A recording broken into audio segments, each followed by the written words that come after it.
pate dengi ren thlei hian Christian mon number zani pali kalalpa misolan chiar ti kha solfain han sate atia aleng khom chu kan da to wa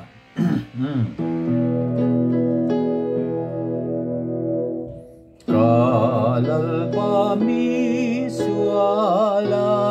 chiar ka ai orina tita ama bakti turan ruata mani cross puin nakalta tuna iswan min dil fausi katwiya hale atichu katwiya hale atichu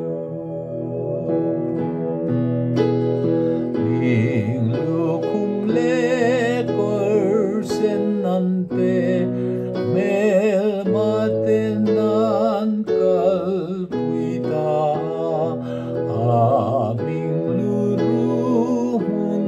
lama chuan swalan ngata machunga chuan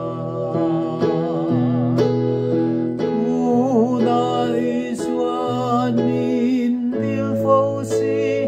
katwiya hale atichu katwiya hale atichu